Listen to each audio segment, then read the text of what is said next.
अरे पति को मार दिया।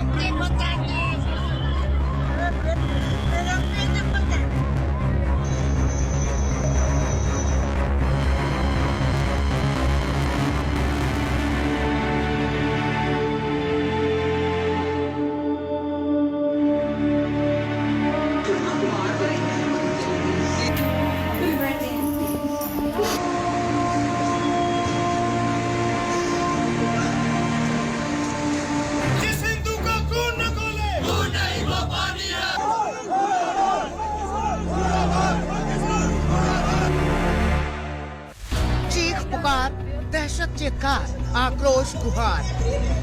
पहलगाम में पाकिस्तान ने जो महापाप किया है वो दोज़ख में भी माफी के लायक नहीं है। पाकिस्तान के दहशतगर्दों ने हिंदुस्तान की धरती पर ऐसी दरिंदगी की है कि हिंदुस्तान के 15 राज्यों में 27 घरों के अंदर ताबूत पहुंचे हैं।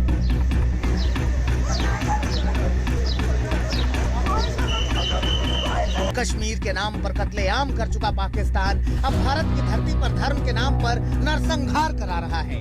इस हमले में सिर्फ पहलगाम नहीं, पूरा हिंदुस्तान लहूलुहान हुआ है और अब मुल्क मांग रहा है बेगुनाहों के लहू के एक एक बूंद का हिसाब। राष्ट्रीय rifles, CRPF, Jammu Kashmir police, NIA, forensics, radar unit, chopper, drone, ये पूरी ताकत पहलगाम के दरिंदों को पकड़ने में झोंक दी गई है। पहलगाम के जंगलों में फोलिएज पेनेट्रेटिंग रेडार के जरिए दहशतगर्दों की हरकत ढूंढी जा रही है। जमीन से लेकर आसमान तक पूरा इलाका घेरेबंदी में है। पहलगाम में जब हमला हुआ तो पीएम मोदी सऊदी में थे। हमले के बाद से दुनिया भर के हर बड़े से बड़े और छोटे से छोटे देश ने आतंक से लड़ाई में भारत के साथ खड़े होने का संकल्प दोहराया है। अमेरिकी राष्ट्रपति डोनाल्ड ट्रंप ने पीएम मोदी से फोन पर बात भी की है और आतंक से जंग में साथ निभाने का वादा किया है। उधर सऊदी अरब से लौटते ही पीएम मोदी ने एयरपोर्ट पर ही एनएसए विदेश मंत्री, विदेश सचिव के साथ बैठक की, तो उधर रक्षा मंत्री राजनाथ सिंह ने सीडीएस और तीनों सेना अध्यक्षों के साथ 2.5 घंटे लंबी बैठक की।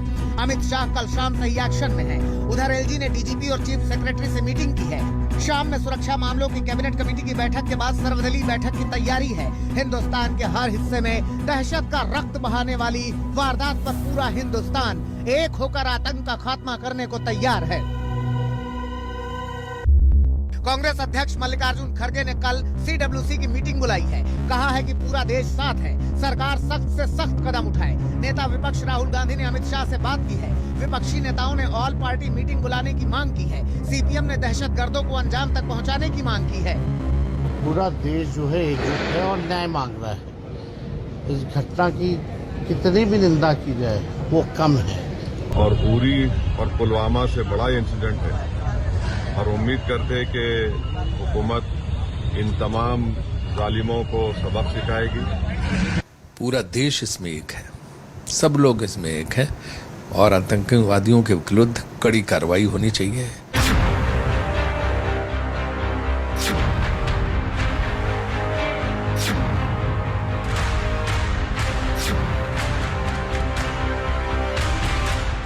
ये सोचकर ही पाकिस्तान सहमा हुआ है कि जिस तरह पाकिस्तान की आतंकवादी साजिश के खिलाफ जम्मू कश्मीर का जर्रा जर्रा उठ खड़ा हुआ है। पाकिस्तानी दहशतगर्दी के खिलाफ पूरा कश्मीर बंद हुआ है। पाकिस्तानी दहशतगर्दी के खिलाफ अखबारों ने अपने पन्ने काले कर दिए हैं।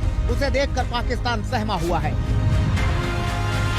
पाकिस्तानी मीडिया में एक तरफ भारत के खिलाफ दुष्प्रचार चल रहा है, दूसरी तरफ पाकिस्तान के पूर्व मंत्री पलटवार के डर में शेखियां बघार रहे हैं। तीसरी तरफ एलओसी पर पाकिस्तान ने हाई अलर्ट कर रखा है। पाकिस्तान के पूर्व मंत्री फवाद चौधरी को डर सता रहा है कि भारत पलटवार तो जरूर करेगा। ऐसे में पहले से सियासी एकजुटता के दावे करते दिख रहे हैं। हिंदुस्तान की धरती पर मजहबी आतंकवाद में जब भी लहू बहा है, उसके पीछे पाकिस्तान का हाथ साबित हुआ है। इस बार भी पहलगाम में पाकिस्तान के भेजे पापियों ने मजहब पूछ कर नरसंहार किया है। हमले की तस्वीरों, चश्मदीदों के बयानों और जुटाए गए सबूतों से पता चला है कि हमले से पहले 3 आतंकवादियों ने सबको एक जगह जमा किया, मर्दों को अलग और औरतों को अलग किया, उनकी धार्मिक पहचान की और फिर गोलियां मारते चले गए। 3 से 4 आतंकवादी फायरिंग कर रहे थे, 2 आतंकवादी पश्तो में बातें कर रहे थे। इनमें 2 आतंकवादी आदिल आसिफ बिजबेहरा और त्राल के थे। आदिल 2018 से लश्कर का आतंकी है, आसिफ 2022 से जैश का आतंकी है। जंगल में छिप कर रह रहे इन आतंकवादियों को स्थानीय स्लीपर सेल और ओवरग्राउंड वर्कर्स ने मदद की और रेकी करके पूरी प्लानिंग के साथ हमला किया। अब तक की जांच में सूत्रों के हवाले से पता चल रहा है कि 2 आतंकवादियों ने बॉडी कैम पहन रखा था और पूरी वारदात रिकॉर्ड कर रहे थे। उनके पास मिलिट्री ग्रेड वेपन और कम्युनिकेशन डिवाइसेस थी। ये भी पता चला है कि आतंकवादियों ने पाकिस्तान में हैंडलर से बात की थी, क्योंकि खुफिया एजेंसियों को मुजफ्फराबाद और कराची के सेफ हाउस तक डिजिटल फुटप्रिंट्स मिले हैं। इनका हैंडलर लश्कर का कमांडर सैफुल्लाह कसूरी पाकिस्तान में है। इसके अलावा रावलकोट में 2 लश्कर कमांडर समेत कुल 6 आतंकी इस हमले में शामिल हैं।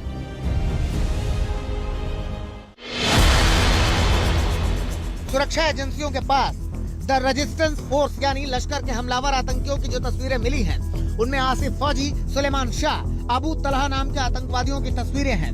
इन तमाम सबूतों को देखते हुए पाकिस्तान को अपने महापाप के अंजाम का अंदाजा हो रहा है। यही वजह है कि लाहौर से कराची तक और कराची से एलओसी तक पाकिस्तान सहमा हुआ है।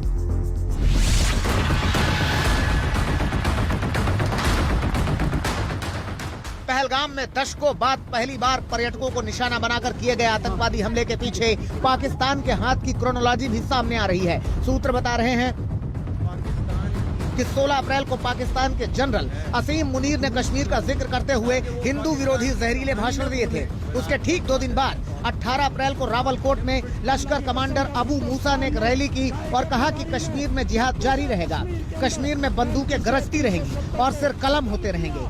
और उसके 4 दिन बाद लश्कर के आतंकियों ने पहलगाम में यह हमला किया, जिसमें नरसंहार से पहले आतंकवादियों ने पर्यटकों से कलमा पढ़ाकर पहचान की, उनके कपड़े उतारकर मजहब के निशान देखे और गोलियां मार दी। पाकिस्तान के इस महापाप का अंजाम क्या होगा ये कहना मुश्किल है, क्योंकि भारत के पास पलटवार के सभी विकल्प हैं। इसमें सैन्य कार्रवाई से लेकर रणनीतिक कार्रवाई और कूटनीतिक कार्रवाई से लेकर आकस्मिक कार्रवाई तक हर रास्ता खुला हुआ है। देखना होगा कि इस बार सरकार पाकिस्तान के मजहबी दहशत के समूल नाश के लिए कैसा वार करती है। दिल्ली से जितेंद्र बहादुर सिंह और पहलगाम से मीर फरीद के साथ अशरफ वानी, श्रीनगर, आज तक।